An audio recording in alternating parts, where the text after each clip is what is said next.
Hello, everyone. Welcome back to the Preppers Fireside. Another Sunday evening with us lot, joined by Dave, the urban survivalist. How you doing, Dave? I'm good, buddy. Yourself? You all good? Excellent. I'm all good. Always all good.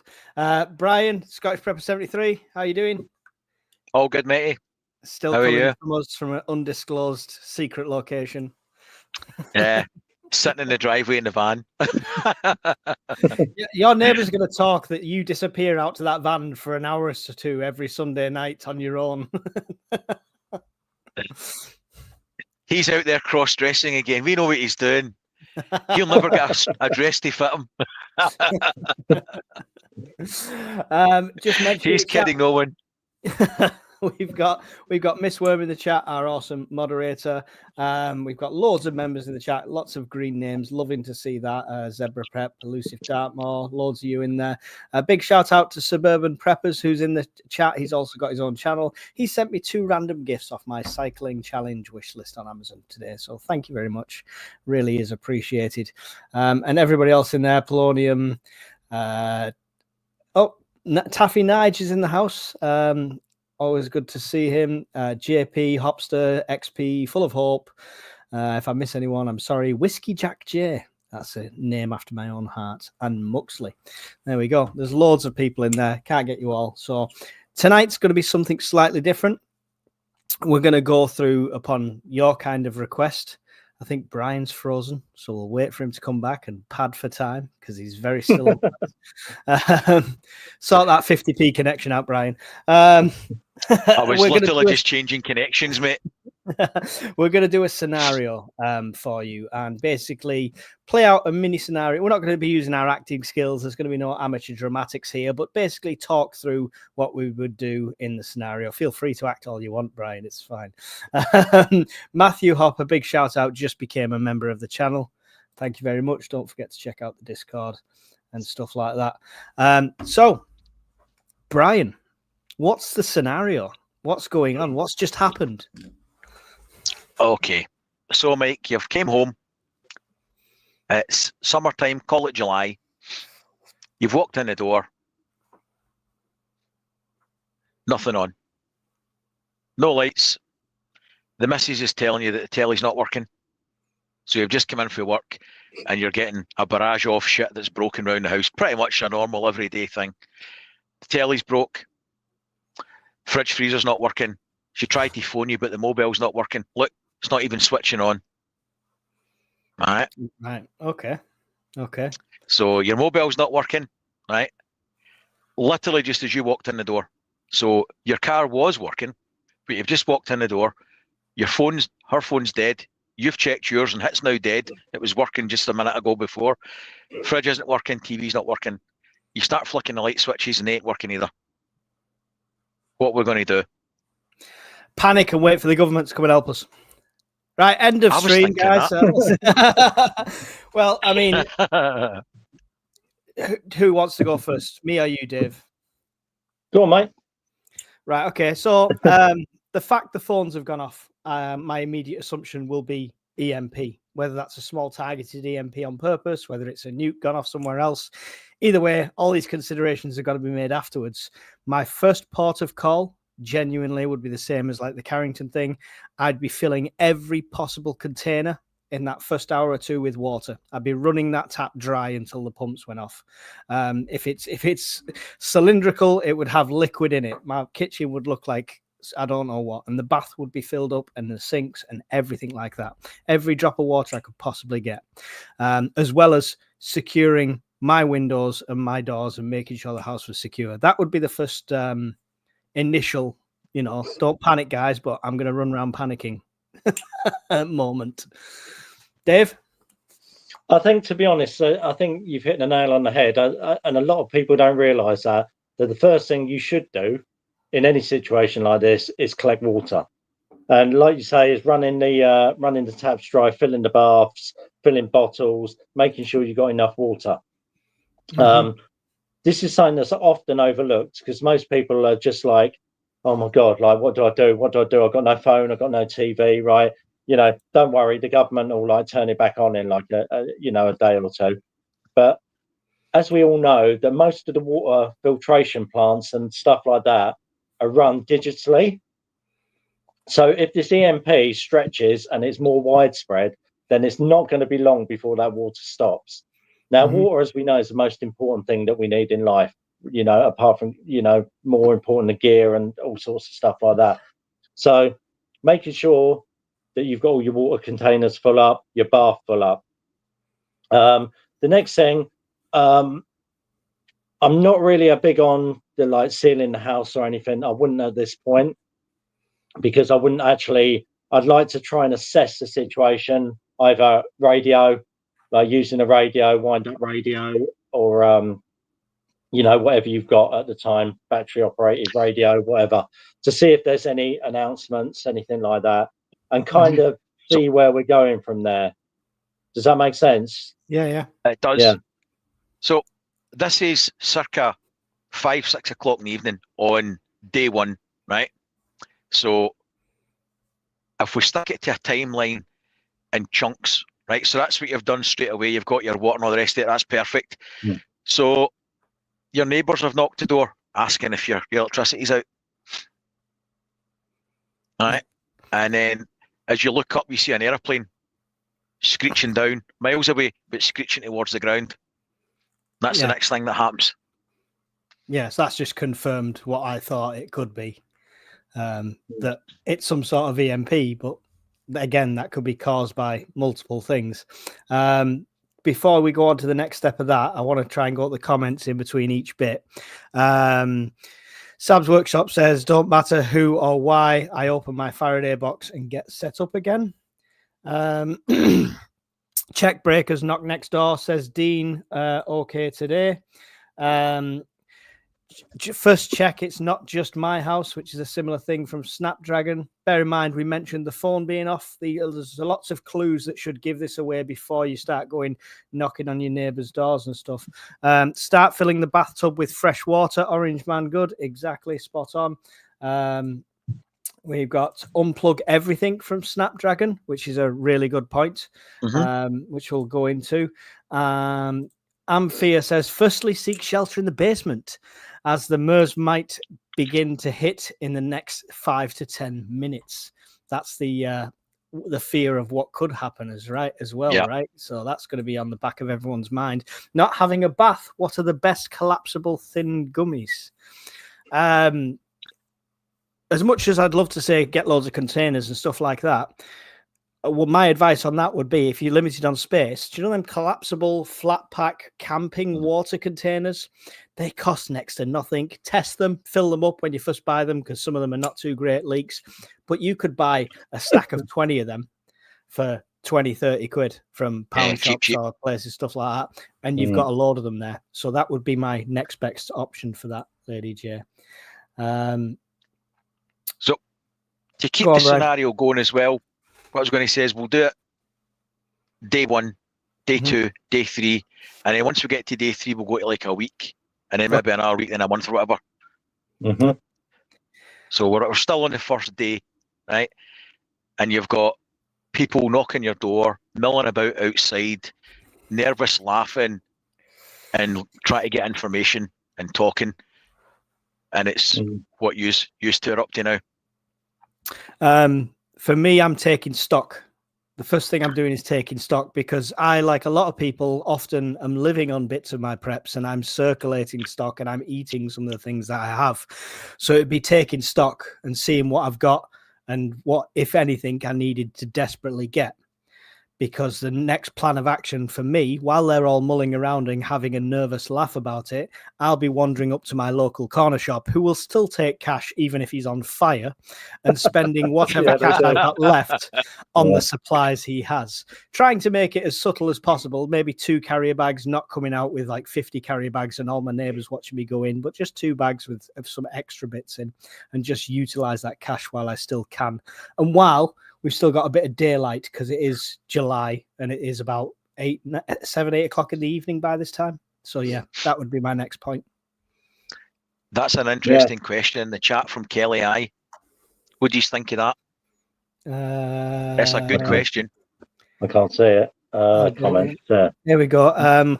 Why would you tell everyone that it was an EMP? Would this just instigate? No, I wouldn't tell everyone. No, I'd be wandering around looking as clueless as everybody else. We're going, is your power off? Yeah, that's weird. Oh, I must be working on the lines. No idea. Phone's not working. Strange.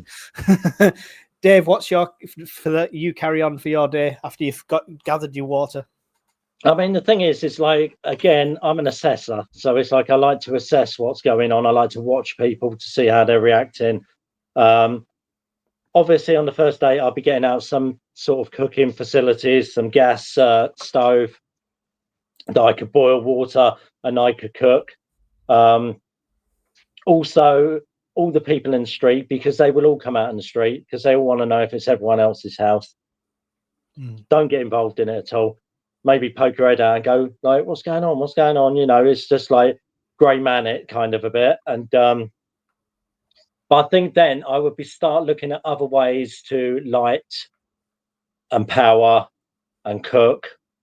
You know, it's like, and I'm not a generator solar guy. I go old school, batteries, torches, candles, you know, gas stoves and stuff like that. So I would be starting to like live like that straight away, on the assumption that the chances are that if it isn't sorted within a couple of days, it might take 3 to 5 days if you're lucky, you know. So thinking about the phones going off, thinking about no TV, thinking about no lights, thinking about no water, then you are sort of heading to some sort of like SHTF event, you know, even if it's like a mini one.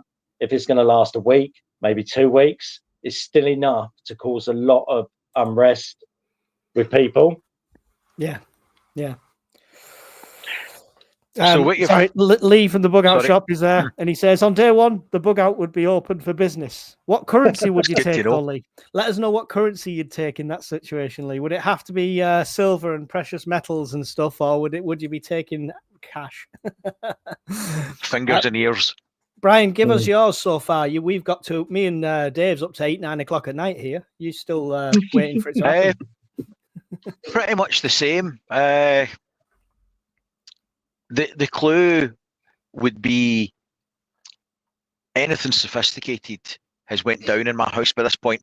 So I've lost my solar inverter, any power banks that weren't in a Faraday cage or toast. So I'm doing a lot of swearing at this moment in time and looking at thousands of pounds of kit that's just went tits up. And finding out if that Faraday bin that you fought with actually works. But then here's the next quandary for me. The stuff that I have saved, when do I think it's safe to bring that out? The stuff that's not been damaged with the event? When do I consider that's going to be my biggest quandary in the immediate term? When do I pull out this spare wind-up radio or two? When do I pull out my walkie-talkies and try and talk to relatives? Because what if there's another one, a follow-up, and then I lose my spares? So I'd be second-guessing myself at that point, thinking, well, information is good and it's key and it's good to know, but what if? So I'd probably be doing a bit of mental arithmetic trying to figure out what's best. Yeah. So you're still sat there swearing and figuring out what's best then at this point. I'm looking at a lot of expensive paper rates at this moment in time. Yeah. All that time, all that money. I'm sat there counting my candles like the gold dust. Let's quickly go into the comments, what people were saying. Don't say much to outsiders. No point chatting. Go buy milk, bread and eggs, says Dean. Okay today. Yeah, I mean, get your fresh stuff that you can eat in the next week. Not always that easy, is it, though? Look at COVID. Look at them all like fighting over toilet roll and eggs, and like, I'm hoping day one they're still that bewildered that they don't know, and they'll be trying to drive to Tesco because nobody wants to pay his prices down the end of the road. So I'll be making the most of that one. XP, most people probably won't know what an EMP is. I think you'd be surprised with movies and Hollywood and television these days. The Danny Boy Spain 1. The idea is to prep for the event, not afterwards. Best to be 1 week early than 1 second late. 100% on everything there. Close your curtains, says Miss Worm. That's going to be definitely a key one. especially as we start to get into dusk now. Water, food, fuel, then go grey, says Mr. T. And Suburban Preppers has a question. Is it likely that my off-grid 12-volt solar electric system in my camper van would still work, or would that be fried too? Brian, you are the games master. If it was close enough that it melted or destroyed the digital circuitry in your mobile phone, then your MPPT charge control in your van for your solar panels is almost certainly toast as well. Mm-hmm. So yeah, short answer, yes. If it's strong enough pulse to zap your sensitive electronics in your phone, then it'll do the same in your van as well. Yeah, Sab's pretty much confirmed the same thing there as well. So where are we up to then, Brian? So day one, there's a lot of nervous people. Sun's starting to go down. There's still flames flickering in the background of the plane crash that's maybe 10, 15 miles away. You've not seen any cars. There's no more aeroplane noises, and there's not been any trains.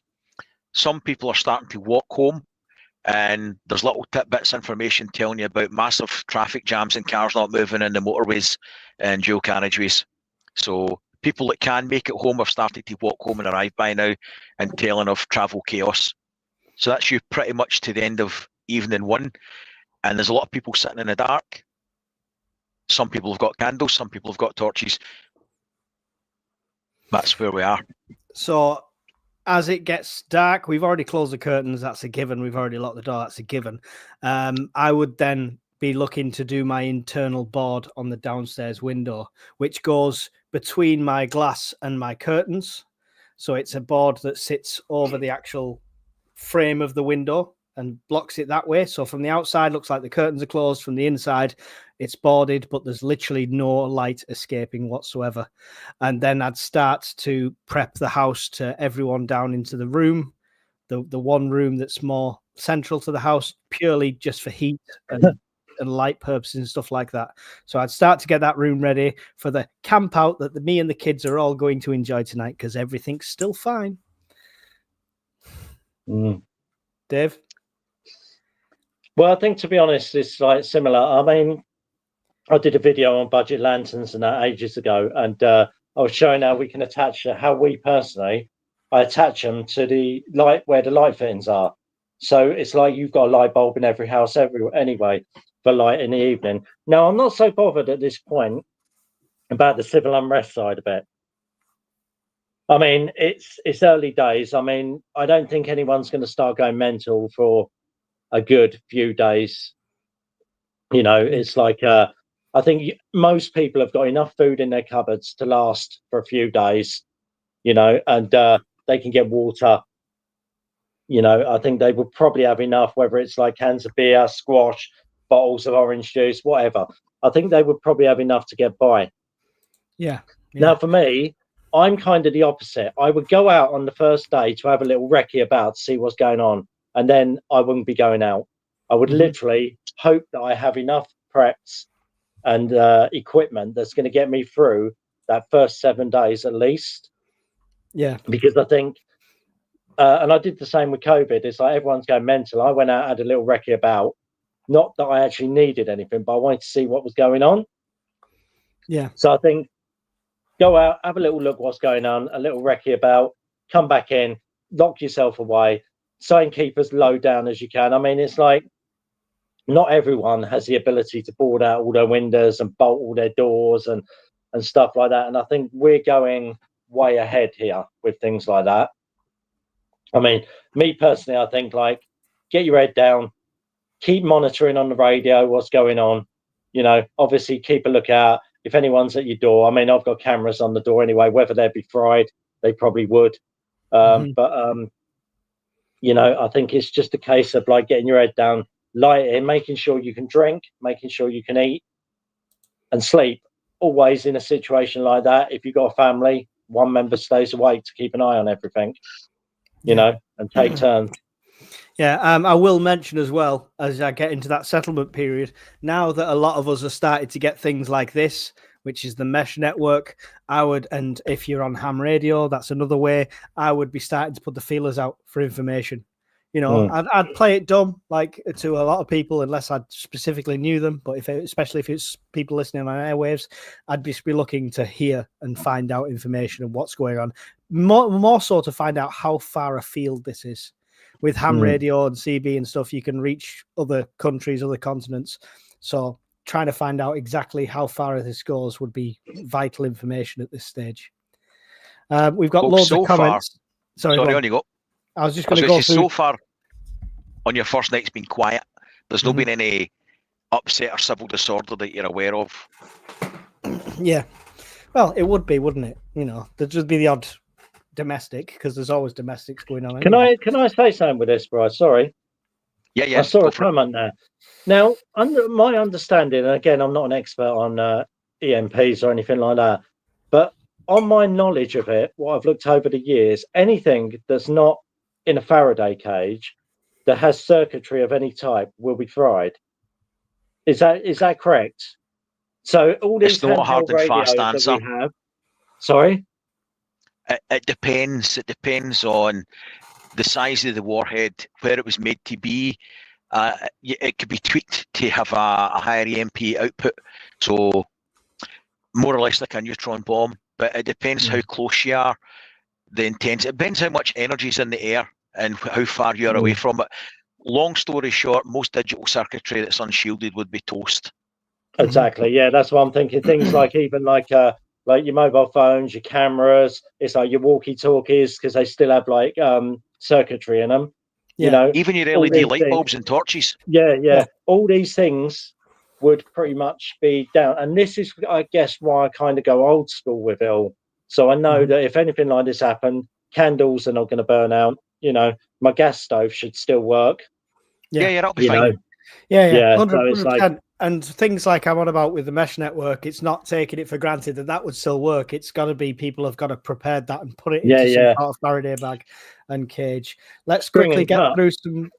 Let's quickly get through some comments before I miss them all. Hopstar, how many layers of tinfoil is a Faraday box, guys? Brian? That was an interesting experiment, because I had seen various videos on how to build one, and the one that I liked for size was the trash can. So I'd watched other videos, I'd taken advice, and decided I'm going to build that. So I'd made it exactly the same. I put a walkie-talkie in it. It worked. I could dial through. I could hear the radio in it. It's like, okay, I've pissed about with it. This went on for a considerable period of time with a lot of swearing, right? And then I managed to isolate radios, walkie-talkies, FM radios, that kind of stuff. But when you put a mobile phone in it, you could ring the bloody thing. It was getting through. So I spent another couple of hours tweaking, ripping all these bits, starting from scratch. Lots of swearing. That would have been the best video I've ever made if I put it out there. And eventually got it to the stage that a mobile phone signal wouldn't penetrate it. So I don't know how. I've seen these videos where people are building them, and they'll put a phone in, a radio in, an FM radio, walkie-talkie, and all that kind of stuff, and it isolates the signal. Test it yourself, right? That's what I would have to say, because it didn't work for me. Do you know what I heard? And I'm not sure if this is true. I'm going to have to test it. That if you use a microwave as a Faraday cage, apparently that works. Now, I'm not sure if it does or not, because it's like, does it not work? I'm skeptical, and I think it could do on some industrial ones, maybe. But I have put a phone inside the microwave, closed it, tried to ring it, and it has gone through. Yeah, and it has gone through. And the radio, similar sort of thing. I could hear something. I could see stuff coming through. So, it probably does in certain microwaves, but I mean, I don't think I'd use that as my. You'd have to. This is the thing. I suppose the advice is the same for the microwaves as it is for the tinfoil. Do it and try it and test it. You can only test it so far without, massive materials and setting up your own EMP, but get it as good as you can. Suburban Preppers said, I've got no refrigeration for my medication, then I'm pretty buggered too. It's just how long I've got left with this new guessing game. Well, I mean, that's got to be a consideration then. If you've got that 12-volt system, maybe think about how you could put something like that in a Faraday cage to then pull out as a backup. What's the medication? Because if it needs to be refrigerated, you can make a ground fridge. Yeah, I assume insulin or something similar that has to be temperature controlled. Yeah. But look into stuff like that. Yeah, because what you do is like literally, the big pots. Mm-hmm. You actually get a big pot, a small pot, fill it with sand in the surrounding gap, fill that with water, and bury it, and it stays at that temperature. It's really clever. Where the heaters with the pots doesn't work, that's actually bullshit. But with the refrigeration, it actually works for that. So look into something like that. Yeah, and if you had something that pre-set up, ready to go, you could always transfer medication last minute. It's always worth thinking about. Kelly's Eye said, I'd wait at least 3 days before doing anything other than some prepping. Interesting, we'll get to that. Okay. No TV or internet, people would just do other stuff again, says Benny. Yeah, I'd do it anyway. It wouldn't bother me. You're in the swear box. Gatwick Scuba, our plan is to leave backups sealed for the first 24 hours, then family radio check-ins. There you go. That's what you were talking about with pondering how long. Banned again, a nuclear war expert said nuclear exchange will only last 72 hours. So get your solar out after 72 hours if you're alive. Well, there's not been any nukes yet. There's not. Well, we've not seen anything yet. It's just no seen anything yet. When constructing a Faraday box, the best materials to use are conductive metals like copper or aluminium. Copper is more conductive than aluminium, making it a better choice for shielding. Sab's workshop. It's expensive, though. That's why folk don't tend to use it. It is expensive. You can buy like pre-owned and charity shop copper if you've got the facility to melt it down and stuff. But see, if you were going to use copper, the best way to do would be an old boiler. If you wanted to get down that route. Mm-hmm. Yeah, sounds good. Yeah. I'll strip out the empty house next to me. I'm sure there's plenty of copper wire in there I can take. I always advocate listening as much info as you can get. Great support for anyone you can pass it on to. And lastly, Zebra had a question. Can we get into the car electric key to get stuff, or would we have to break a window? The car's designed so for that in mind anyway. If you put one of the, depending on the car obviously, but most cars, if you take the driver's side, you'll have a cap where if you take that off and open up your electronic key, there'll be a bit of a key fob in it. Turn that around, snap it back together, put it in, and the manual lock will still work. There you go. And worst case scenario, smash the window. Right, where are we at? So, the next day, sun is shining. It's very quiet outside. Call it 10 o'clock in the morning. You look outside. There's some people moving about. There's no vehicular traffic at all. No trains, no buses, no airplanes, nothing.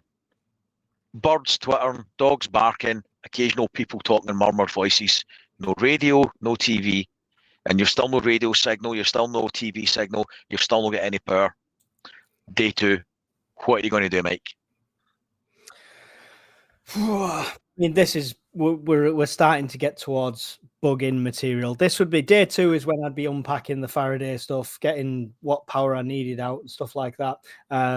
Someone mentioned in the comments before, I forgot to put it on, preserving what we had in the freezer and stuff like that. So my mind would start to go down that route of using what power banks I had and what solar I have to keep the freezer running as long as I possibly could, and start thinking. And it's difficult at this situation because more information the better. So that would be my primary goal, to get information, whether it's through mesh, whether it's through radio, whether it's through any means. But you might get nothing, don't get me wrong.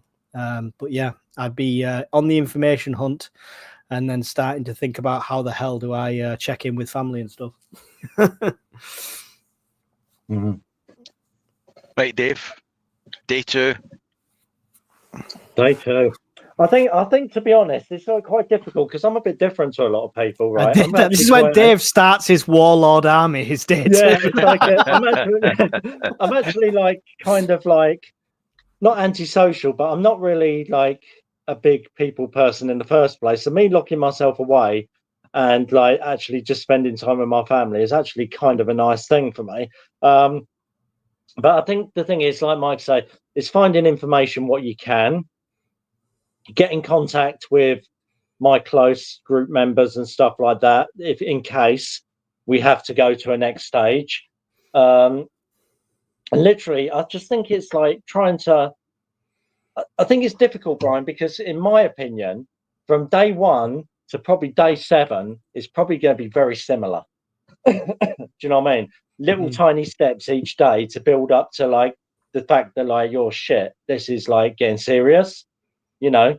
So I think from day 1 to day 3, I would be pretty much not too worried about it, to be honest. I have the skills if I need to go and get anything. It's more like Mike said about like trying to get the information to see what's going on, what the chances are, how long it's going to go on for, and then sort of address my needs to that, really. Yeah. It's interesting. Like people who please get involved in the comments of your day 2 and stuff like that if you want to. It'd be great to hear. I was just going to put a little addition onto mine, and that would be to start not just taking inventory like I was doing on the first day, but start to really get that organized. As much as I think I'm organized now, when it happens, I'll be like, which box is that in? Which box? You know, if I'm not fully ready, it would purely be organization, getting stuff into positions I knew I needed it to be. There's no harm with me putting a crossbow next to the door, putting my baseball bat to go and play baseball, of course, next to another place. And you know what I mean? Prepping all that stuff just in case. There's no harm. I can always put it back if I need to, but I'd be start to get things out which I know I'm going to need. I will also say one thing on that on day 2. I think we prep food, yeah. We all prep food, we all prep water and stuff like that. But the problem is you're going to have to start eating the perishables. So the stuff in the freezer, the stuff in the fridge, right? This is what you need to turn to first. You know, you see in all the films where they're sitting there eating ice creams and stuff like that. But that's a really good idea because, like, you know, you waiting for 7 days for your freezer and fridge for all the food to go off. Concentrate on the stuff in the fridge and freezer. Start eating that. Start using it all up. Things like your milk, your orange juice, all your fresh stuff in that first week, few days, probably. You know. Yeah, definitely. Do you want to add anything to that, Brian, before we go to the comments? Because they're coming in thick and fast. We've got 189 people watching, guys. Make sure you like. 196 now. 196. Make sure you hit the like. Make sure you subscribe if you're new. Make sure you subscribe to the Survivalist, and make sure you subscribe to Scottish Prepper 73 if you do nothing else. Sorry, carry on, Brian. No, I was just going to say there's a lot of good comments. If you want to run through some of them before we... I've started a load. I've not even got halfway down, but I've started. Let's go to the ones I've quickly started. Foil works well on Windows if you haven't got wooden panels. Paul Thomas, we were told back in the 70s that if it's not got power going through it, then it should be safe from the EMP. I believe this might fall under the category of you can also survive the nuclear blast by leaning a door up against the side of the wall and putting a mattress on it. What I would say is there was less digital circuitry in the 70s than there is now. So technology's moved on so far that at that point, people had less electronics. You still had cathode ray TVs with tubes in them and stuff. The likelihood of something being popped was not as high. The likelihood of something being popped now is very high. And you've got more of it. Yeah, definitely. Yep. Digital age now. Thank you for that, Paul. Zebra Prep says, oh my God, I found a key. Thanks, guys. Not sure where it goes, but I'll figure that out tomorrow. There we go. You've got a cap. Yeah, we've helped everyone. On your driver's side door. Yeah, we've helped somebody. It's usually disguised in the handle for a lot of them, isn't it? It looks like a little square. Yeah, pops cover. off. Yeah. Just pop it off gently. You don't want to damage it. But, no cars, no drugs. Addicts would start going mad. Yeah, that's a good point. Wouldn't take long for the people queuing for their methadone to get a bit agitated. Anarchy says, first day of SHF, I'm cracking open the expensive whiskey, getting blind drunk, probably last day I'll enjoy that. Get up over at AF the next day and then put my plans into action. We might be soulmates, Anarchy. We might be soulmates. Question from Paul C. How would mesh still work? So, No. short answer, no. So, the idea of a good mesh network is you would have, say, you've got a unit, you'd have 2 units ideally. If we can all afford 2 units, the second unit would be set up, but then it would go away into a Faraday box. And Hawkins, who's introduced a lot of us to this, does the same sort of thing. It would go away into a Faraday cage, Faraday box, etc., or a bag, whatever you've got. And then after the event, you would turn it back on and you're instantly resetting up that mesh, because it's all about the nodes and where people are. The problem you're going to have is, like, if you've got a big one up on a hill somewhere, then that's obviously going to, bite the farm. But it's going to be a lot quicker to get that up and running than any other communication platform. That's the whole benefit of it. One caveat to that, Hawkins will shoot me if I don't mention it. If you put it into your Faraday bag and your Faraday box, just bear in mind, if you get an update on your firmware for your normal mesh, take it out, update it, put it in. Because if it's not updated, it won't work very well. So that's that one.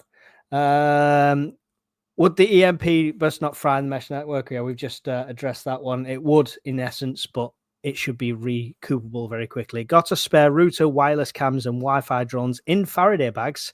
He is hoping, says Anna. See, the good thing is with that, a lot of people don't think about it, is a router and a Wi-Fi box in a Faraday. But you might think, oh, well, that's useless because you're going to have no internet. But it's not the point. You can use that as a local network, like the mesh kind of system, and you could connect people locally to it and just around your house. So it's a good. And your CCTV. Yeah, and your CCTV. Yeah, it's a good prep to have. It really is. I'm going to try and scan quickly down to the bottom because I'm 30 comments behind. Guys, make sure you do capitals if I've got to see it.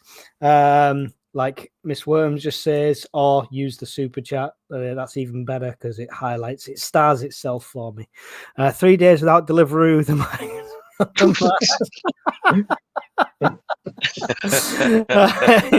can buy the copper mesh cheaply for gardening purposes. Hang on, hang on. I need to. And that's when we get banned. Yeah, quickly. Where is it gone?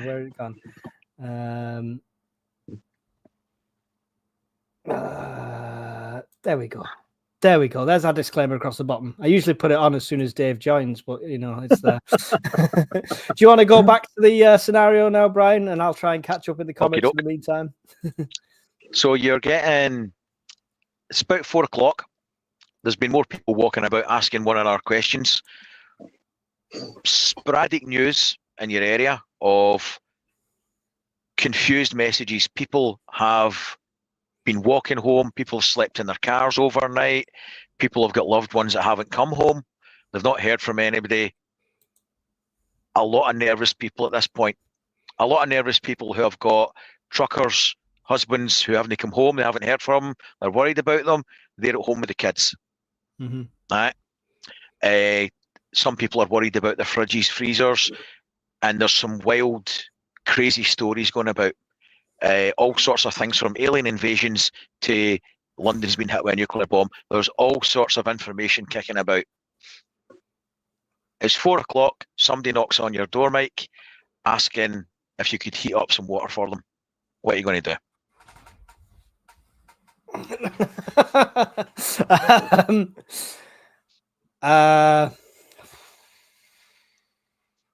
Is she good looking? Is she good looking? That's because they've seen you on the internet.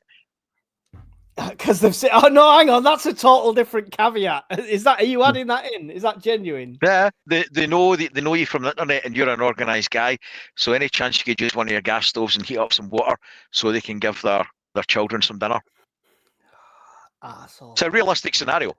Asshole. And we're on what? Day 3 still, or end of day 2? Day two. End of day 2. Do I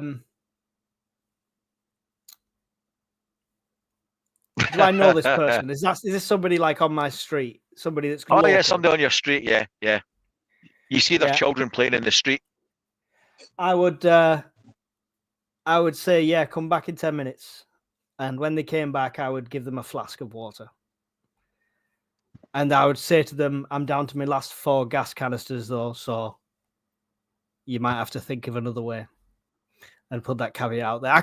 As much as I'd want to be brutal and say, no, piss off, it's all mine, I don't It's think a horrible question. I don't think my conscience would allow me. And, you know, we all like to think we'd be this double-hard Rambo guy who could turn all the civilians away. I don't think It's I fine. could. I'm going to Dave next. And I think this whole scenario happening now is completely different to what it would be after I moved. So I'm playing it out as I would be now. So I would be absolutely. But yeah, it's interesting. But yeah, good point. And I probably would. I'd cave. I wouldn't invite them in. I wouldn't show them anything. I would heat some water, put it into a flask, and say, "Can you bring the flask back?" I might be able to give you some more water. Or same question, Dave. Sorry, last caveat. Sorry, I'll say, yeah, I've got gas, but I haven't got any water. I haven't got much water. So if you need me to heat up any more, you'll have to bring the water to me. There you go. Good answer. That one I do like. Right. I think I've got to be honest. If someone knocks on the door, see, I'm a sucker for it as well. It's like, yeah, I mean, it's like I am quite antisocial, and I am quite an aggressive guy and stuff like that. But it's like, I think kids' welfare to me is such an important thing. It's like, I'm one of those blokes that like watches a film and I'm hard as nails, and if there's something wrong with the kids, I'm like, oh my god, I can't deal with it. Do you know what I mean? It's but it's, I think the psychology of this, and I've studied a lot about psychology of shit, it's fan events and stuff like that, is that for the future you need allies, right? So if you alienate everyone on the first day or the first couple of days, as soon as it starts getting like shit hits the fan and it starts getting a bit nasty, and they're all ganging up for all the people that you've let down, and they know, you know, you've got this stuff and you've let them all down. Do you know what I mean? It could end up blowing up in your face. So I would boil them water. The chances are they would know me anyway and know not to cross the line, especially if they live in my area. So like, I know most of the people in the street and stuff like that. So I think I would always look to help people at this time. You know, while the time I've got enough and I've got enough for the future, it doesn't hurt to help someone. And this is the problem. Give it 2 months' time when my kids are starving and stuff like that. It's a different kettle of fish. Do you know what I mean? It's like, but I think I would kind of go with the help. I would literally boil the water. I wouldn't even give them a flask, because if they took the flask, that's a way of storing water that I haven't got. So it's like, I'm a bit tight like that. Yeah. You know, yeah. So I think I would help. I would help. We're all too nice. We're not going to survive. It's only day it's 2. A realistic question. Yeah. Realistic question, because and it's a horrible situation to find yourself in. So day 2 has been relatively benign. There's been some footfall of people returning back to where you live. A lot of confusion, a lot of wild stories, a lot of what ifs, some smoke in the distance, and still no radios, no real hard news or anything like that, no power, no vehicles. Sun setting, it's night time. It's about 11 o'clock. Very, very quiet outside. What are we doing? This is all, we're at the end of day 2, yeah? End of day 2, mate. Big thank you to M6JKW for the super chat, $1.99 for the super sticker. Brian, this is going to be a long live if we're only on day 2. No, he's going to start. He said he'll start time hopping after the first. Right. After the first few days. We'll jump it. Yeah. Dave's. Hang on. You can hear Dave's stomach rumbling. You won't like him when he's hungry. Yeah. So I mean, end of day 2. I've taken inventory. I've started moving stuff around. It's going to be pretty much similar to the end of day 1. It's going to be make sure everything's secured for the evening, keeping a watchful eye out of peepholes and windows where I possibly can, making sure everything I need is on hand for me. Yeah, and checking statuses of everything, like food in the freezer, fridge, gorging out on the ice cream that's now liquid.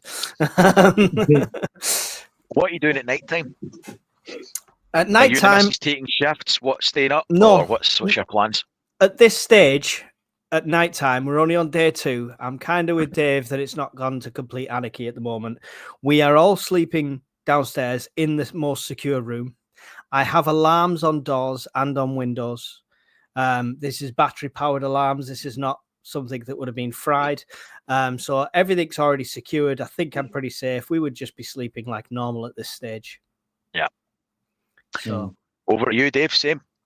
I think the same, mate. I think, to be honest, at this point, I'm thinking I'm probably sleeping, but like with one eye open, kind of thing. Do you know what I mean? Like my brain ticking. It's like we're all in our houses. You know, we know our houses. We know sounds. We're not going to answer the door in the middle of the night. You know, it's not going to happen if somebody was to come here. So I think, yeah, we would still be sleeping upstairs, and yeah, I would have no problem with it at the moment. We'll jump ahead a bit. Yes. So, can we, before we're we jump 7 ahead, days. can we Yeah, go to the questions? comments just because Yeah. they'll be relevant to what we've just discussed? Yeah. So Elusive Dartmoor, how much warning would we have before an EMP? Have for None. an EMP? Probably none, mate. Probably none. Probably if you were paying really close attention, that suspicious tanker that was off the coast, a container ship that had been sat there for 3 days. That's as much warning as you're going to get. Like those Russian ships carrying British Army stuff through. There you go. There you go. I've got a family box prepared with colouring books, puzzles. Can you imagine kids without internet? Yes. Brilliant. Entertainment is a massive thing, even on day 1 or 2, because it only takes a few hours for kids to get bored.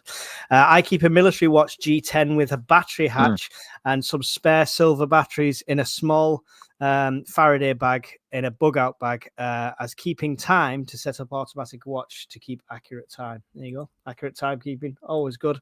Day 3, you see transport aircraft hundreds. Basically, Watchman has just turned it into Red Dawn.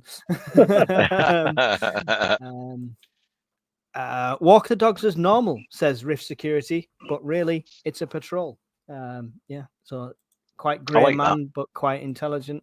Anarchy Day 2, I think, is still a bit early to be bugging in.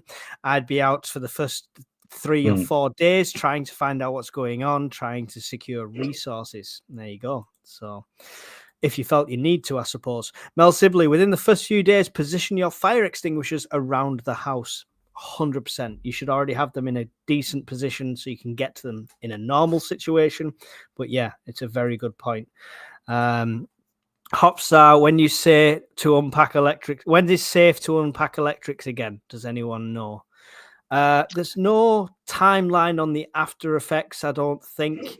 But I suppose it's all about, is that the only one? Is there more going off? So it's when you're comfortable to. It's a risk doing it in the first week, I would say, anyway. But it's whether you think that risk is worth it.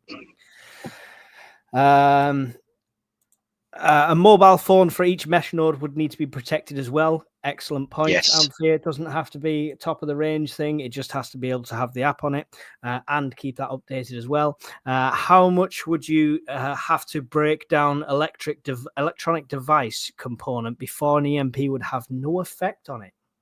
Any answer for that? Don't break it down. Don't break it down. Just put it in a Faraday bag, Faraday box, Faraday cage. I suppose the question rolls onto like rebuilding electrics anyway. So would small components be unaffected? Imagine you've got a Radio Shack, for example, and there's loads of small components. Would they all be safe and you could start assembling? Probably not. Some of the circuits could be fried. They could be toast. They could be toast. It depends, but depends on your knowledge about rebuilding them as well. Have you got an oscilloscope, a multimeter, pulse holders? You're good with electronics. Yeah. If it's something that's critical to your preps, then have to. Yeah. And once you're in a Faraday bag.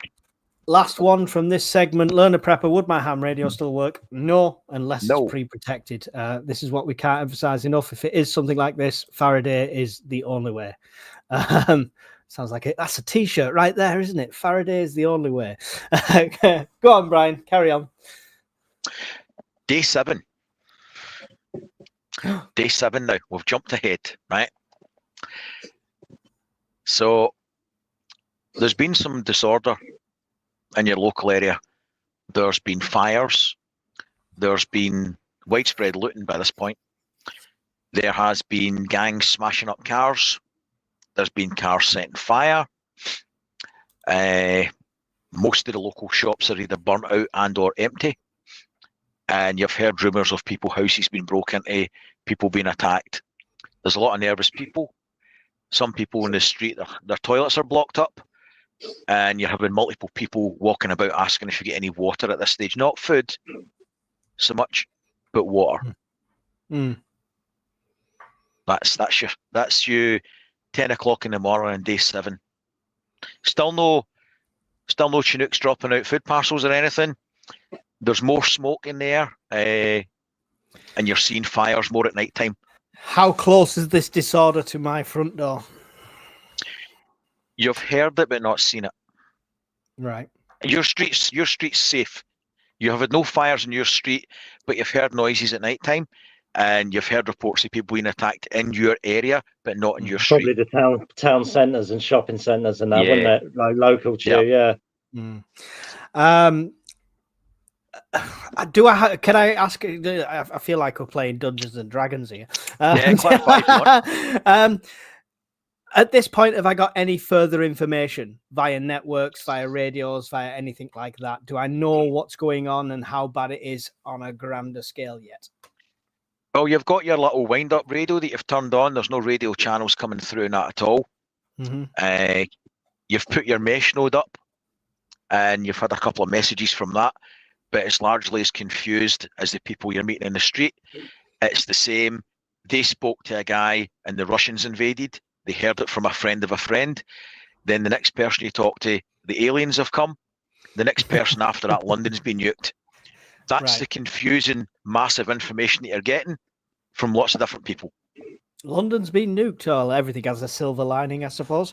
So it's a confusing morass of messages at the moment.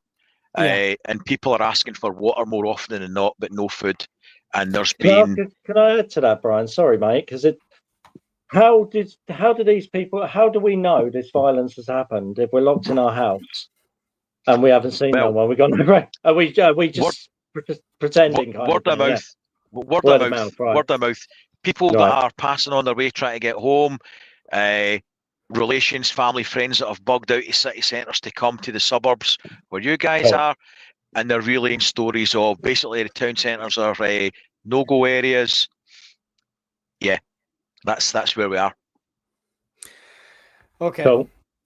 Right. So this is the stage where I'm at. Obviously, I'm doing it based on where I am now. At this stage, Bugout has to be a serious consideration for me because of where I am, and it's only going to get progressively worse. Or do I bug in and wait till the majority die off and then try and get out when it's a bit quieter? But then there's complete no rule of law, so it's a very difficult point at this point. Cars aren't working, so Bugout for me at this stage is probably off the cards. As much as I'm going to do that cycle Bugout, I don't think I'd want to do it at this stage with people around who would happily grab anything they could see on me. You did hear a vehicle in day 4, but never saw anything. Yeah, well, I know that old school stuff will still be going. At this point, I am going to start going out myself, just me. Okay, so family's secure. They've had basic training. They know what to do. They know how I'm going to return. We've got comms between each other, which are radio silent unless I initiate it. And I'm going to start going out and doing recce's as stealthily and as carefully or as grey man as possible, depending on how populated it is on the streets around me. But I'm now scouting for old vehicles, stuff that would not be affected by EMP and things like that. I know an old Land Rover garage. So I'm starting to scout them things, I think, at this stage and starting to go out and recce. Yeah. Dave? Yeah, I think we're at this point where, I mean, I've got to be honest, if this was happening on day 7, by day 5, I probably would have known about it. 5, 6, yeah. So it's like my group probably would have got together by now. So I would have, we got a plan that literally, if anything goes down over a few days, then we connect, like, because we live quite close to each other. So that, you know, the guy with the Land Rover and stuff like that I showed you the pictures of. But I've also got 4 brothers. So there would be like a meetup at my house if there was any problems, and there would be about 6 of us.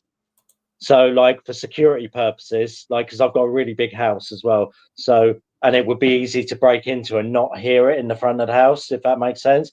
So we would start thinking about like getting the community over, which would be pre-planned after a certain amount of time. Obviously, we would start thinking about getting tooled up. We would start thinking about self-protection. We would start thinking about like also what Mike's saying, that like there's enough bodies in the house to protect the kids and the women, while one of us goes out on a little recce mission to go and see what's going on, see how close to home it is, you know, without taking any undue risks. You know, and I think that's the only way, as Mike says, you're going to have to. I mean, I'm lucky enough to have like a community of guys that we can literally, you know, and I've got 2 big area sons as well. Do you know what I mean? So it's like there's quite a few of us guys that could get together to form a little firm of protection.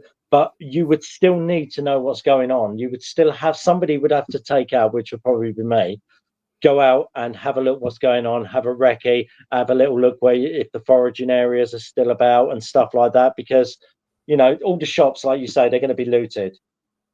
I mean, I watched videos of Venezuela and they literally stripped shops in minutes. Supermarkets and that were stripped in minutes. Yeah. So I think that's where I would be, more about self-protection and self-preservation for me and my family, and also doing recce's. What's your point at that stage, Brian? By day 7, a similar scenario,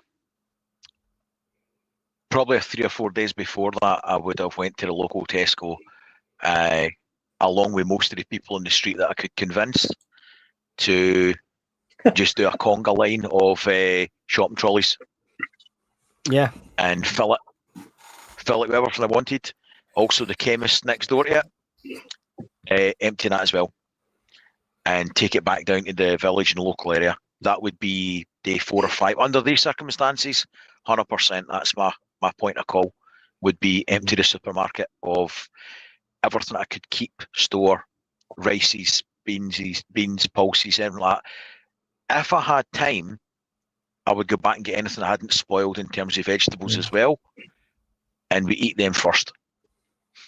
But day 7, you're already starting to see things getting kind of sporty. Yeah. Do you want to go to the questions? I've started a few. Guys, listening to questions, there's loads here. There's nearly 200 people in here at the moment. So if I miss your questions, I do apologize. You've got the super as an option. So I'm sorry about that. I'm in shared accommodation. I've got a little personal attack alarms on my door so I can sleep. Hopstar, my strong recommendation would be getting to know your shared accommodation to other people, and you would have to build a mag with them very quickly. Very quickly indeed. Yep. Kelly's Eye question: has anyone checked out going to sea on a small boat as a bug-out place? Yeah. There you go. Dave's thought about that. I've thought about it. We've actually got a group member, one of our group members who's got the Land Rover, has also got a boat, and we've also got a dinghy. And where we're situated on the coast, we can go straight across pretty much to France. You know, you can go to the other side of Kent from where we are on a dinghy. I mean, lots of people do it on a daily basis.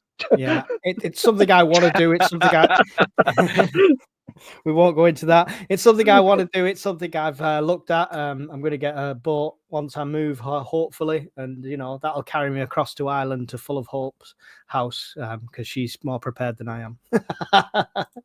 Only joking, Full of Hope. Would garages still be able to dispense fuel?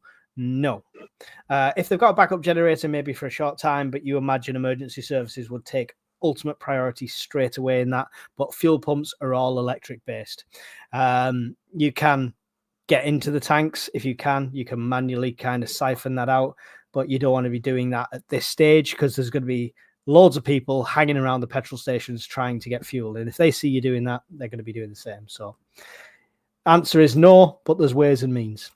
Nige Web, tool up, check security, check on supplies, bug out bags, keep busy, stay relatively quiet.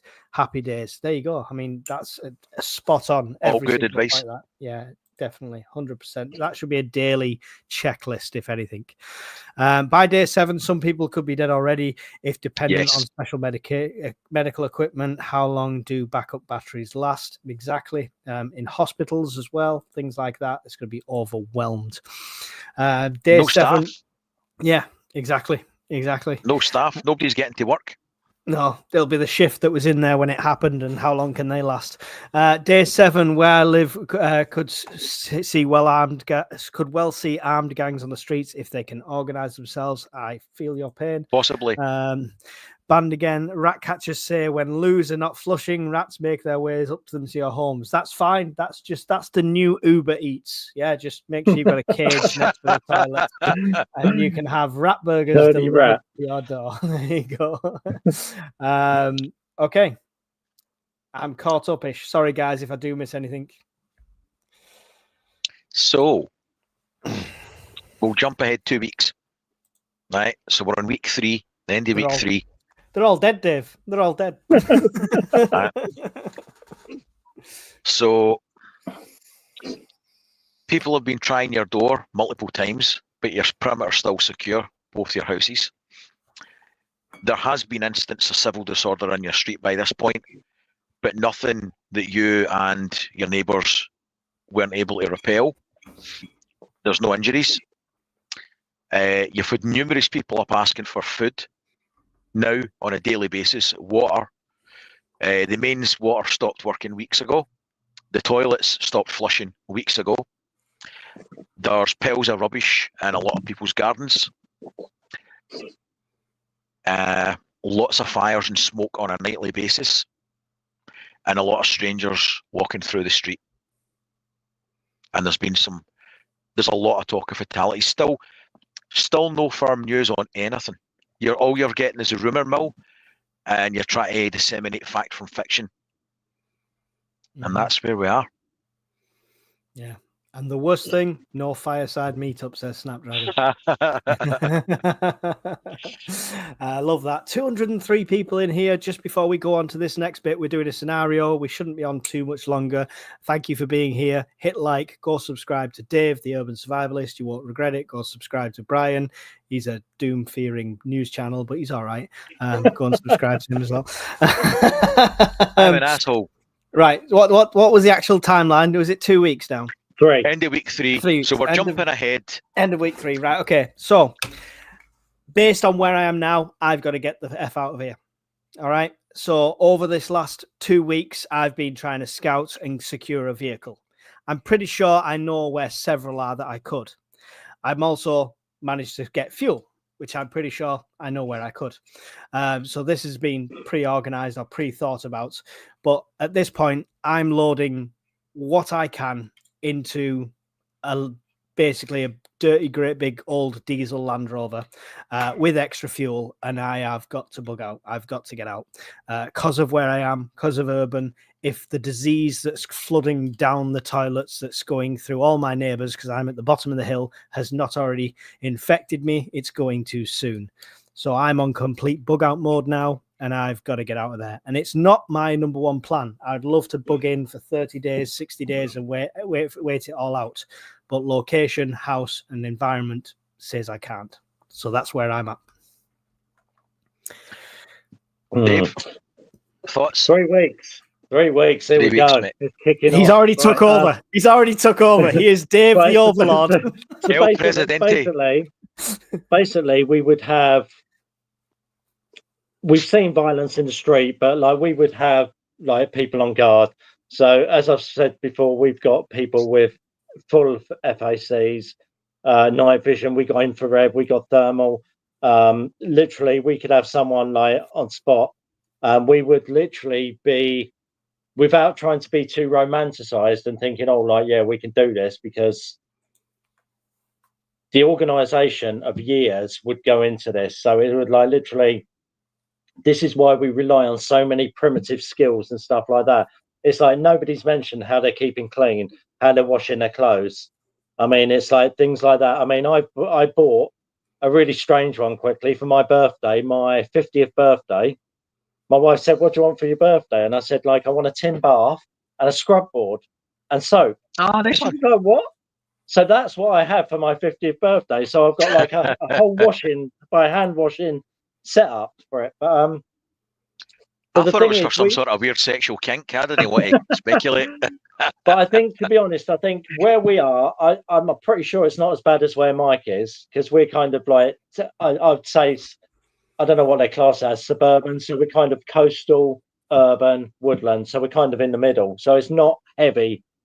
But I mean, to be honest, if it was the case that we would bug out, we would. To be honest, I've got to disagree with Mike on the Land Rover. I mean, he knows we've got a Land Rover, but it ain't going nowhere. The roads are going to be chocker. There's Roads are nowhere chocker. that's going to go. We've got a question about that in the comments. Yeah. I'll address that. Carry on. So literally, my plan is if we had got to the point where we had to bug out, we would have a team anyway, probably about 8 or 9 of us. We would take the tunnels 5 minutes from us, and we would take the tunnels down to the coast. Anything that we find in those tunnels that gets in the way would have to be eliminated. But you know, but it's like we would that is the idea. We would take the tunnels to the coast, you know, where we've got quite a lot of bug out areas. Yeah. So yeah, it's the same. It's like we would bug in and we would have our routines. We would have guards. We would take turns doing guards. Obviously, this is something to consider because the food rationing goes up. The more bodies you've got, the more food you're using. Yeah. So then it's going to be a case of having to move out. I would also already be looking into seasonal foraging. You know, growing your own food in a situation like that ain't going to work. No, You can't go up the allotment. You know, it's just going to struggle. So yeah, that's Just where to- I am with it. Just to flesh out the scenario slightly for people in the chat, by week 3, doctors ain't going to hospitals. Care staff aren't going to old folks' homes. Power's long since gone. Backup power sources in these places are long since exhausted. Anybody that's been in hospital undergoing care is dead, and they've died in not a very nice way. Old people's homes, the same as well. They've either died of dehydration, starvation, or anything in between. and all the other medications you can't get. Exactly. That's what you're looking at. You're now getting scenarios and problems coming through of personal hygiene related poor sanitation, drinking contaminated water, and this is only week 3. These are the things that you're going to be seeing and experiencing and watching people undergoing whilst you're in amongst the mix. So the scenario for a full spectrum threat and prepping environment, it's got a lot of questions for us. Can I add something to that, Brian? Is that all right, Mike? Yeah, go. Yeah. So when you're saying about the water, this is why we've all mentioned it in the past. It's like about getting water filtration systems. Also, knowing your local area, because if a situation like this happens, your local knowledge is what's going to keep you alive. You know, your water sources, your food foraging sources, your tunnel systems, like everything that's around you, you're going to have to deal with in this situation. And if you have the knowledge and other people don't, you're going to come out on top. There you go, my little soapbox on local knowledge. There you go. But it's true. Valid points, mate. And it's the reason you should go and subscribe to Dave the Urban Survivalist. I'm sure Mr. Worm will pop the link in the comments. We need to get yours first, Brian, and then I've got the comments to go through. We've got quite a lot of points on this and people picking up on our points. So do you want to go give your situation at this point? Week 3, aspirationally and hopefully, where I live is the top of a hill, more or less. The school is at the top of that hill. The church is right next door to it. It's in an elevated position. It's got fences on all sides, one single road, one single path access. Road into the village on one side is over a railway bridge. Road out the other side is a single junction. So you can control the traffic. Not that there's going to be any. Big problem will be the railway link that runs from Edinburgh to Glasgow. and you'll have a lot of people walking that route as well. People within the village that are on board that you can persuade, coerce, or point out the pitfalls of doing it on their own and the benefits of doing it as part of a community. Try to get people on side early as possible, understanding the skill sets of the people in the village, what they can do, get them to point out flaws in what you're thinking, and yeah, try and grow that community early as you can. Control strangers coming in and out of the village. Make sure you've got a good handle on your food stocks, water stocks, and your security is on point as well. And it's basically at that point I'd be bugging in and try to keep the local area as small as it is. There's an artesian spring within quarter a mile of here, so that's a good water source that only people with local knowledge will know about. And you're going to need to organise water, washing, and making sure everybody knows what they should be doing, and fire watches at night time. That's my kind of thoughts on it by week 3. There you go. There you go. Right, we've got a lot of starred comments. So first one was full of hope, saying I'm welcome. So there you go. I've got another bug out plan in place. UK Urban Prepper, I saw a US video where they talked of plug you can get to close up the toilets to protect from rodent sewage coming up your home. Yes, it's not very commonly available here. Amazon had some for a while and then they disappeared, but there's different things you can do, to the point of pouring cement into a bag and dropping it in there and letting it set if it's going to be a permanent thing. Brian, you had your hand there. 2-litre bottle of Pepsi, Diet Coke, whatever, half fill it with water, put a brush shaft in it, gaffer tape it on it, your outside drain, stick that down it, leave it in it. That'll stop the shit backfilling at your end. That only solves your problem. That doesn't solve your street's problem. Your neighbour, his problems and bad sanitation will become your problem very fucking quickly. So you need to sort it out at a street level as well, and then in an area level. Bung it. I'll add something to that as well while we're on that question.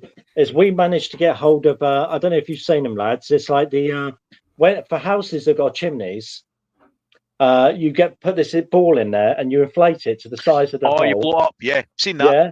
You get So we've got them, and you can use them on the toilets, you can use them on air ducts, you can use them on the chimneys. Really good things to have. Yeah, so we've got I've got a box of them down here. So like literally in an emergency, I think that's where we would go. And I don't think they're that expensive, to be honest. What are they called for people searching for them? I think they're called chimney balloons. Chimney balloons. There you go. Yeah, chimney so balloons. basically it's like a ball, and you get a tube on it, and you blow it, and it expands to the size of the area, and then it blocks everything off. Yeah. Yeah, so it's like, yeah. Cool. Awesome. Band again says bandits will ambush vehicles, Mike. Yes, I'm fully aware of this. It is all in part of the plan. The reason I'm so keen to get moved is because I know how flawed this plan is, and it's down to the area I'm at. Suburban Preppers, what if the roads are blocked, which is what Dave also mentioned. Right, so all-terrain vehicles, there's a lot to be said for them. Make sure it's got a winch on the front. But basically, there's routes that people just wouldn't be on. Bear in mind, this has happened like that, okay?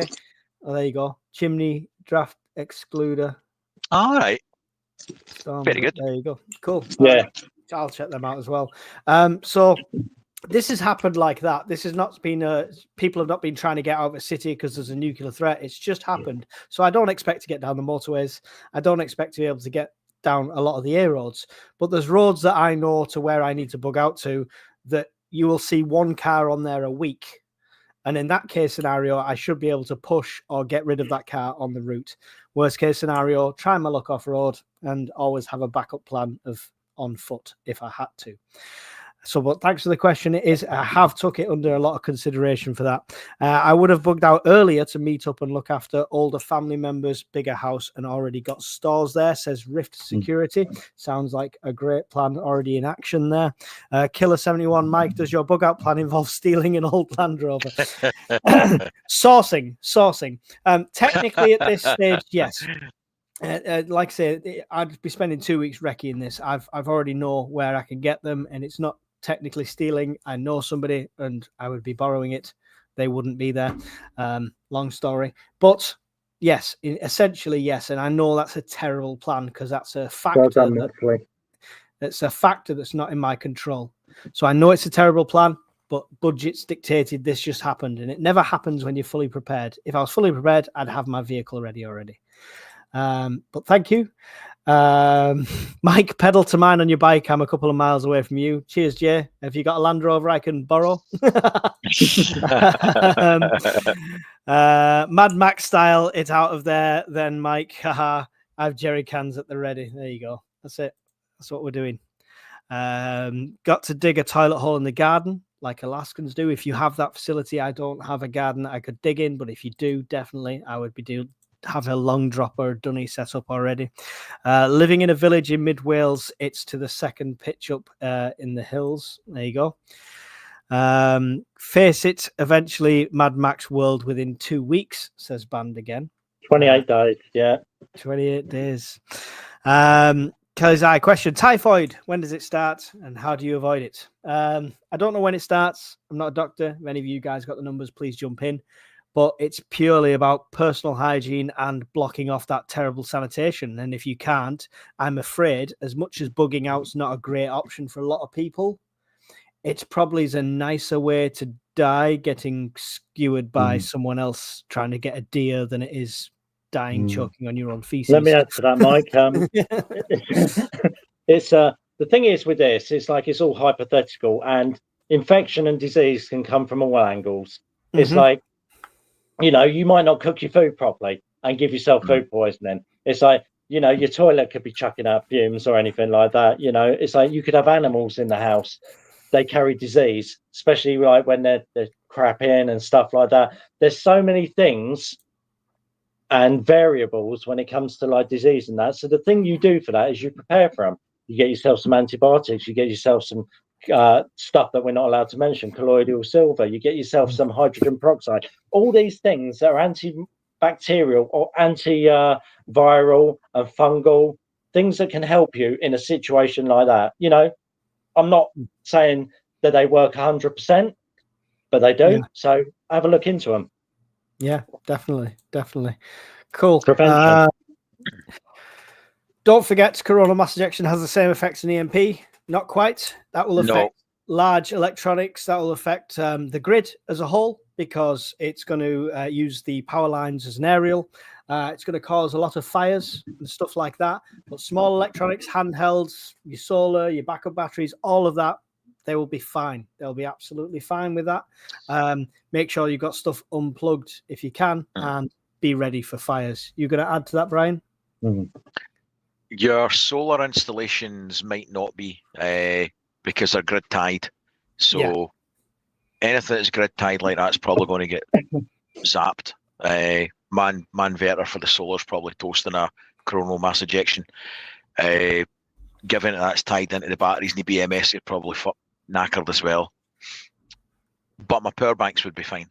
So similar effects, but not as bad as an EMP potentially.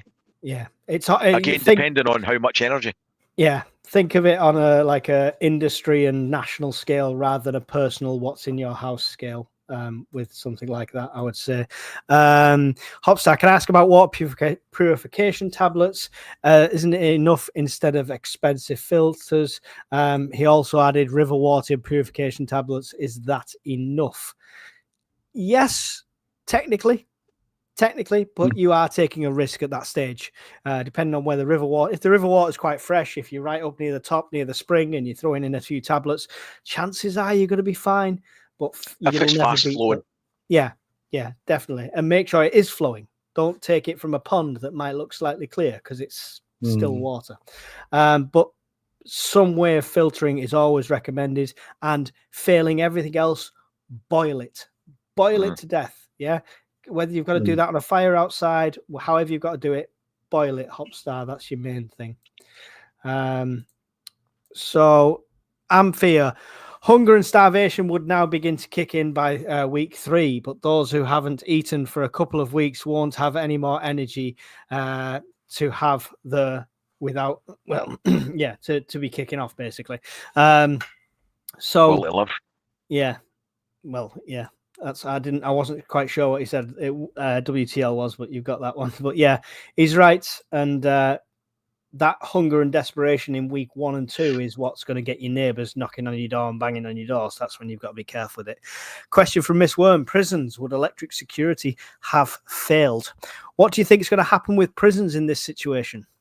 They're all going to die because the staff that are there will leave. Human nature, they're going to go and check on their own loved ones, and the next shift ain't coming in.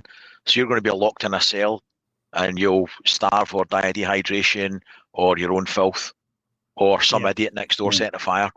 So, yeah, but not a good time you're going to have. So make sure you think about that before you steal that Land Rover, Mike. No idea what you're talking about. Borrowing from a friend. Just got a notification there, £10 donation on PayPal off Full of Hope. So thank you very much for that. Thank you. Appreciated. Can I ask a quick question, Mike? Yeah. Go. It was just feedback for the live chat, if they don't mind sticking it in. Is this scenario-based thing of benefit to everybody?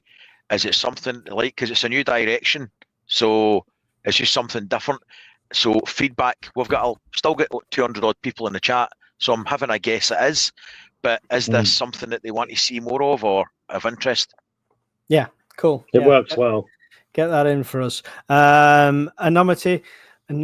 Why can I never say your name? Change your name. And then... Anonymity. Anonymity. That's it.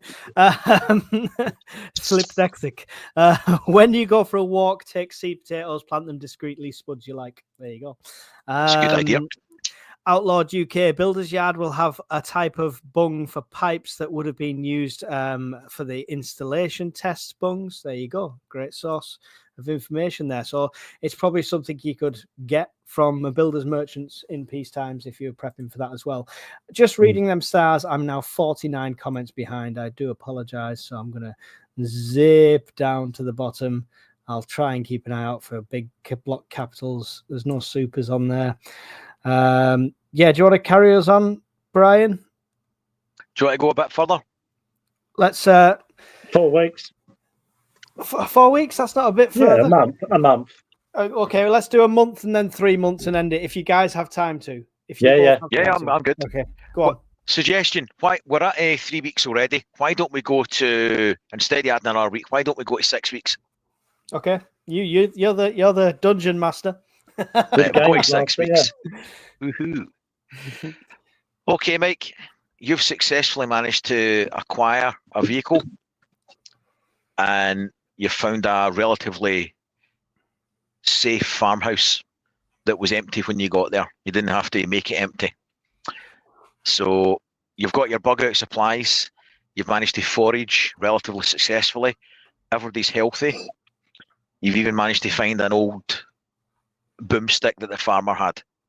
Right, Dave, everyone's been going well. Their security's been going well. Mike's remote. There's been a lot of people at the start were trying to forage and things, and you've encountered more than a few dead bodies. The animals that you haven't managed to secure have long since disappeared. There's less fires now, less people, less noise, and there's not a lot of, you've not heard any more vehicles. Nothing flying at all you've ever seen. There's less people on your mesh network now, and the natural cheery folk that you had that were in the prepper group to start with, a lot of them have went black. You don't hear from them anymore, and the ones that are on, they're getting a bit despondent. Mm-hmm. Dave, you've lost a few guys along the way because they went to check loved ones and different things and they never came back. Your security situation is a bit more active because it's more urban, but you are still in your own location now. Food stocks are still holding. You're getting the occasional probe from random crazies and nutters, but nothing untoward. You hear the occasional vehicle now and again, and a lot more noise. So your situation is more active than Mike's, and that's where we are at the moment.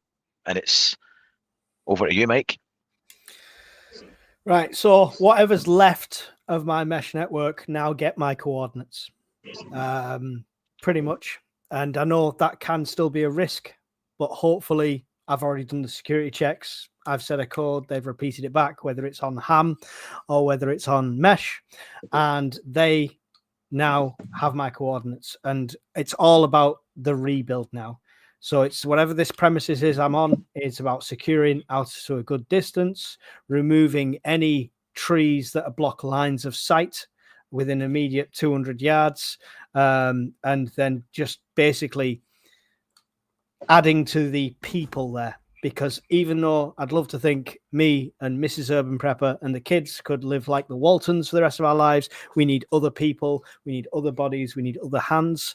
And my first port of call would be the people I know and trust through networking beforehand. So at this point, unless somebody comes back to me and they've got a better location that I can safely get to, and they've already got something going, it would be giving my location out and getting them there. Good. Dave. Right. I think, where are we at? 6 months? 6 weeks. How long? 6 weeks. 6 weeks, mate. So obviously by this time we would have lost probably, like, as someone's commented there, a few older members of the family as well. Members are on medication, members with long-term illnesses and stuff like that, especially due to the stress and stuff like that. Now, we at this point, if we're still in our location and we haven't bugged out, we would start, or I would start looking at properties in the area to see who's about. And I think you'd have an idea who was still about and who wasn't at this point. Obviously going careful, but I would be looking for somewhere where I could rebuild. Like Mike's saying, it's like I would want to rebuild. So hopefully out of the 9 or 10 guys we still have, like, my brother and my mate and stuff like that, a few of them. So it's like, and my boys. So it's like we would look at starting growing again, starting like the foraging, because everybody, even though not a lot of people forage, when the shit hits the fan, everyone will go and do it. Do you know what I mean? So it's like all the supplies that would normally be there for you in abundance would be sparse and scarce. Mm-hmm. So it's like, I'm thinking the rebuilding job would be, I don't know how networking would go, especially with no connections and stuff like that. I think it would be a case of coming along people, meeting people as you go along, or they come in past or stuff like that. And I think, to be honest, here's a thing for you then, Dave. Sorry. Go on. Just interject this. It's interesting you mentioned people coming along. During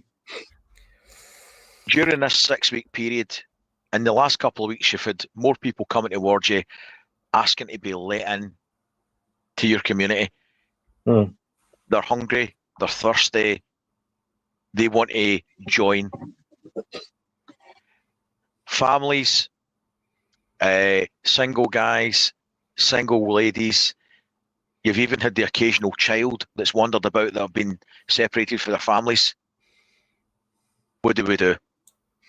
Well, this is a shitty gig for you. I'm really sorry, but it's a fair I've got to be honest. At this point, it's like the single guys would not come in at all, and they would be met with a fate, whatever their behaviour deserved.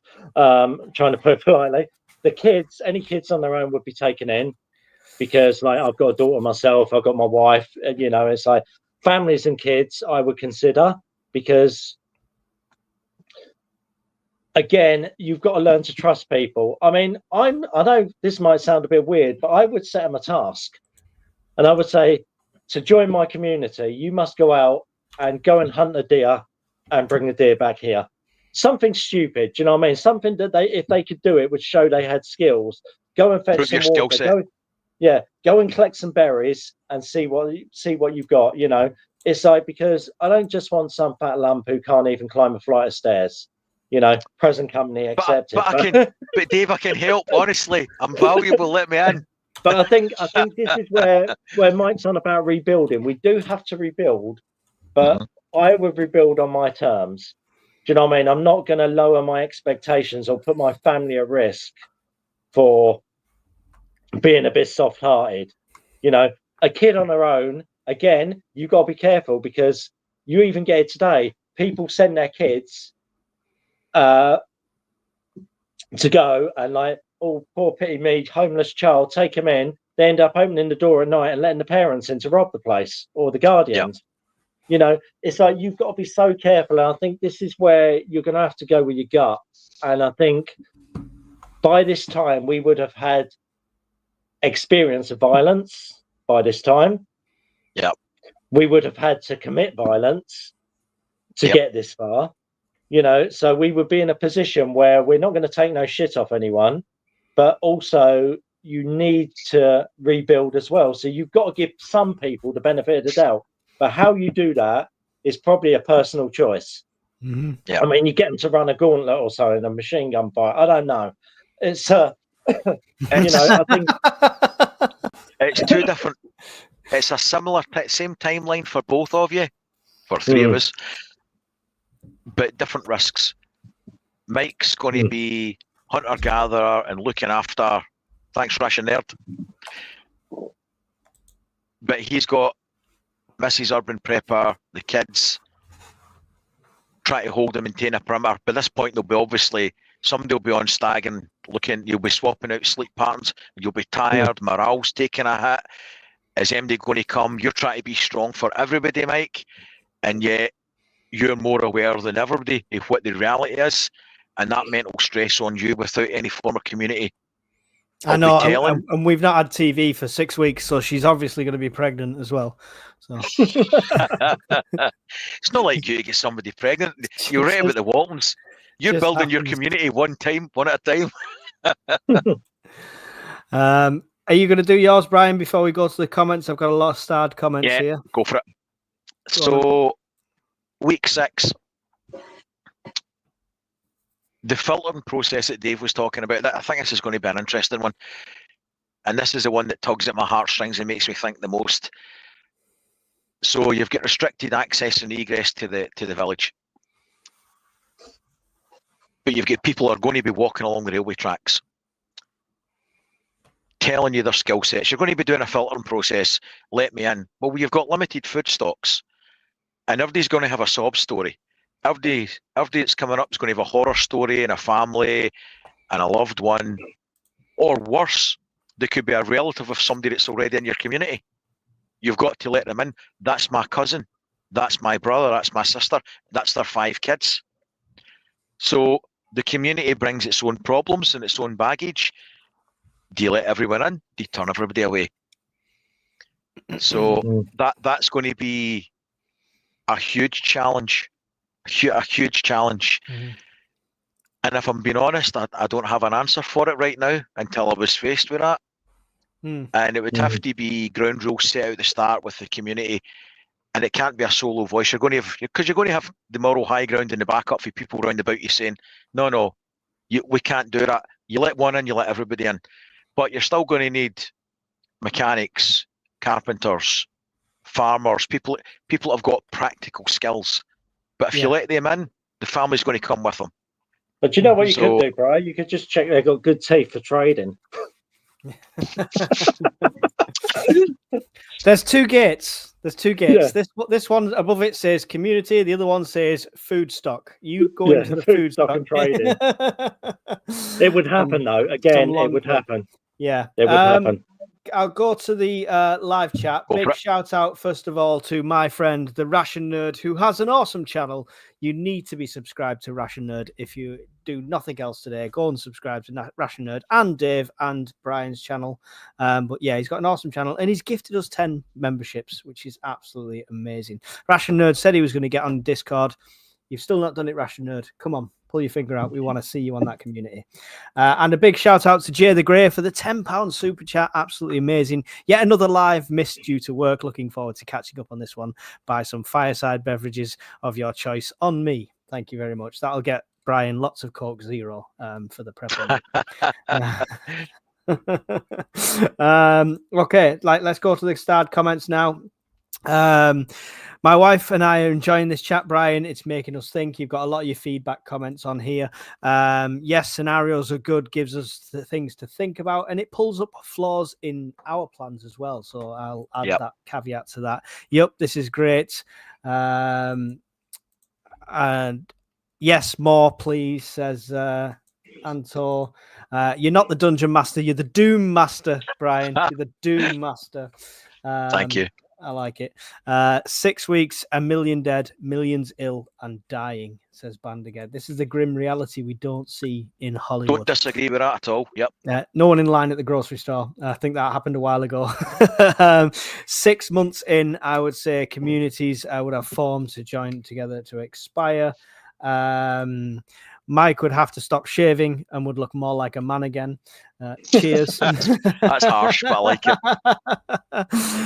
Picking on the afflicted, it's alopecia.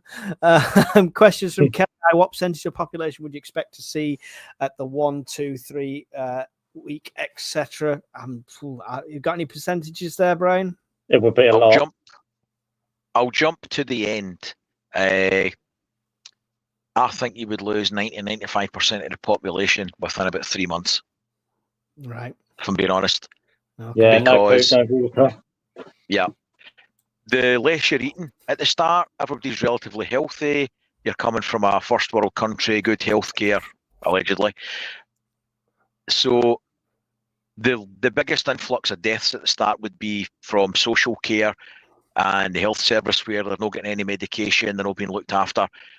They would be the biggest surge in deaths within the first week. Yeah.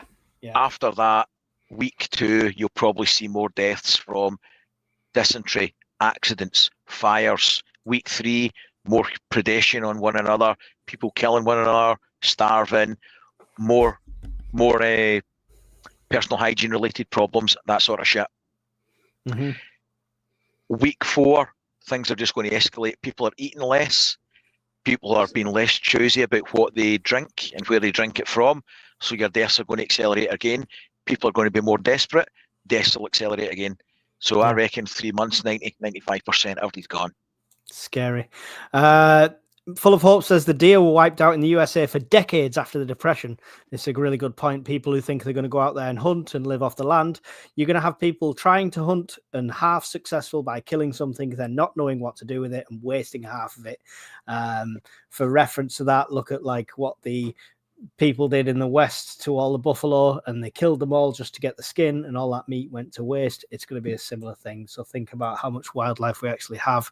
I can go on one flight, but a great shot with a rifle. Am I valuable? 100%, as long as you bring your own rifle. Much love to all of my brothers and sisters across the pond. Be well all. Thank you, Ration Nerd, for being here. Absolutely awesome. Are we ending at 6 weeks, or what are we at? Well, you're hour and 40 minutes in. Probably not a bad time to call it, because ultimately, I think there's a few things as well. Is like that we probably like could go over from what we've been over.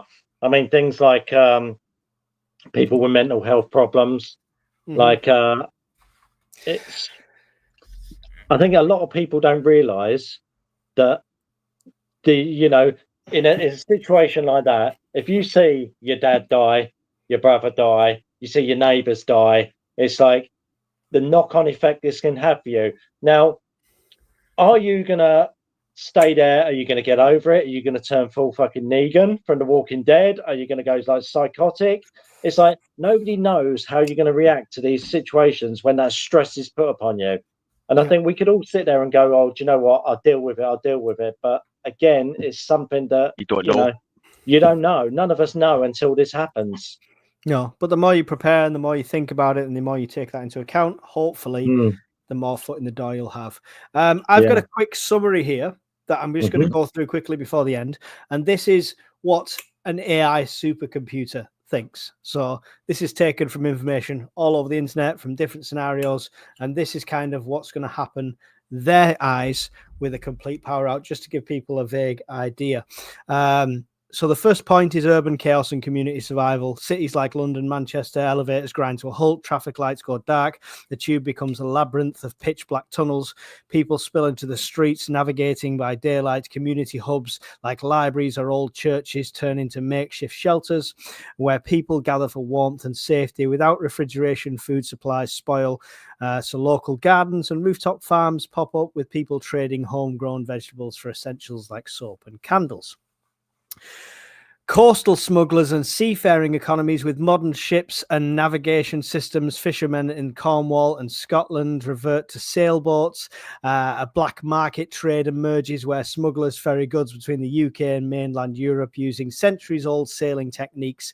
Lighthouses are repurposed with bonfires to guide ships.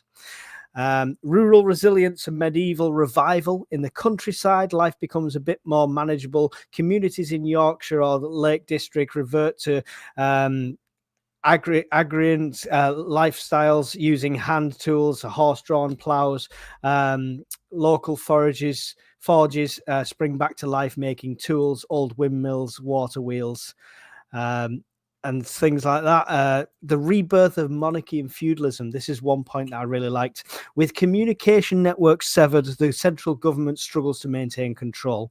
Power fractures into regional strongholds where charismatic leaders or opportunistic warlords, Dave, rise to control small territories. Castles and fortified estates are revived as defensive structures.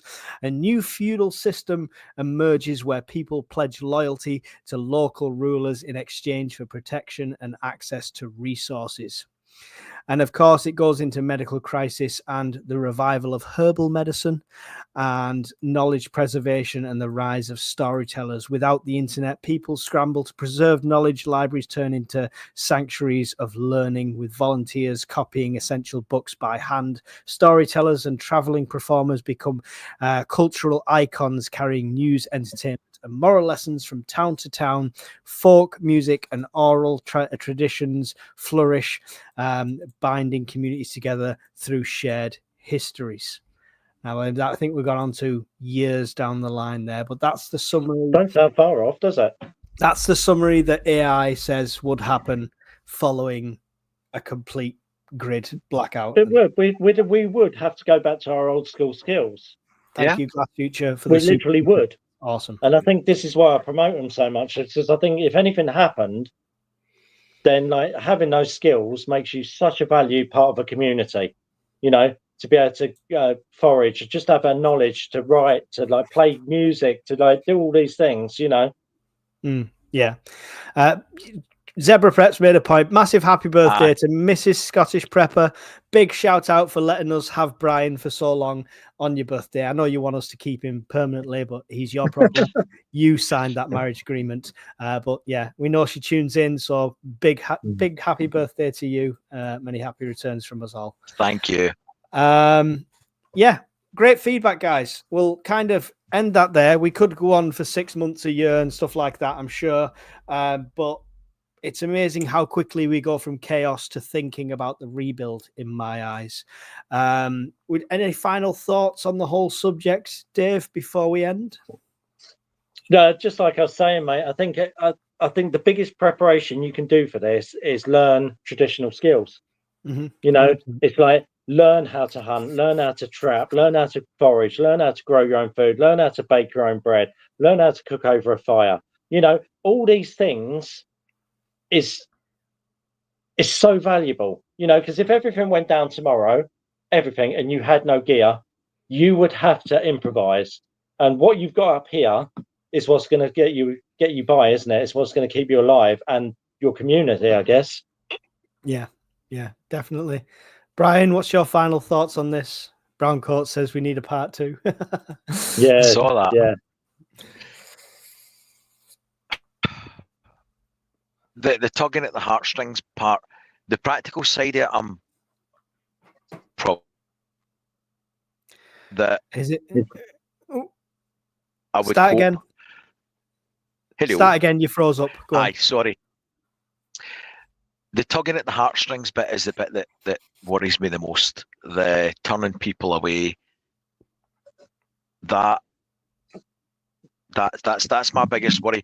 Out of everything, that is my biggest concern, that you would be faced with a scenario like that, and I'll think on that a long time.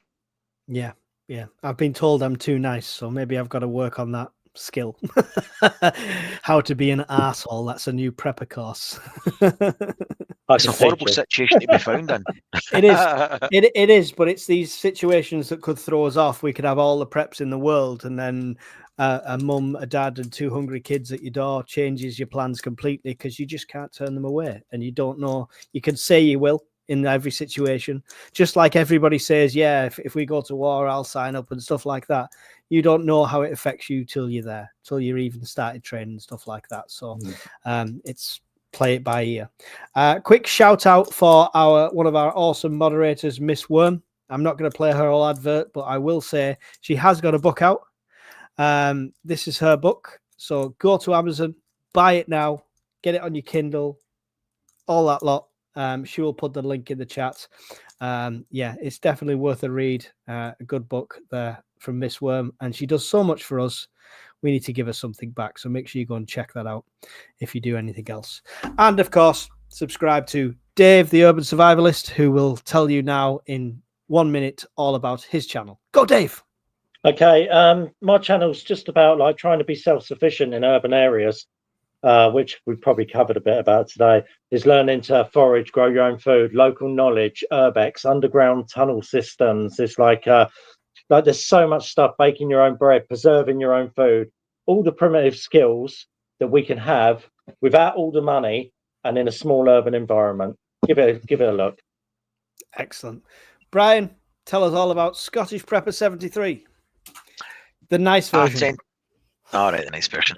I tend to try and do reviews on products that interest me.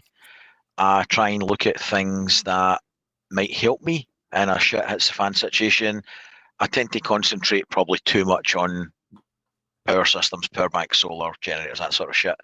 I try and link articles of things that might be a problem in the future, or talk about potential problems coming with the power grid, gas situation, that sort of stuff, that in my opinion could be a future problem that we might want to do something about in terms of preps. I'm not saying it will, it's just my opinion, and I try and link some data to back that up, which you should always check yourself, because I could be wrong. Excellent. And for me, if you're new here, hit like, hit subscribe. I'm the jack of all preps and master of none. But, you know, I'm sure you'll find something of interest on my channel. I'm doing a massive charity event soon. Check out all the links in any of my recent videos for my charity event, whether you can support it through a donation or just through sharing it. That would be awesome. It's all for Help for Heroes. So that's my plug for this one. So with that said, we've come to the end. It's a long fireside. We've had a massive crowd all the way through. Absolutely buzzing with it. Would you like to say goodbye to the millions of viewers across the world, Dave? Goodbye. Keep prepping. Excellent. Brian? Bye, folks. Thanks for your attention. That's been fantastic numbers and a real interesting chat. Yeah. And from me, thanks very much. Stay tuned for the fireside song while we sit and twiddle our thumbs for 2 minutes. Goodbye. Round the fire, warm and bright, stocked up food for the night. Got our plans set in gold for the days when it's cold. Tools and gear stacked up high in the cabin we reside, listening to the winds howl, prepping for the morning's prowl. At the purpose fireside we stay, ready for that fateful day.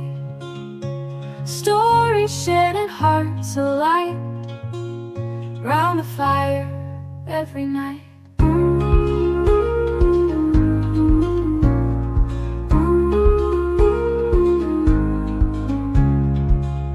Water stored in jugs and tins, bunkered down through thick and thin. Maps and routes all drawn and laid, preppers live unafraid. At the purpose fireside we stay, ready for that fateful day. Stories shared and hearts alight, round the fire every night.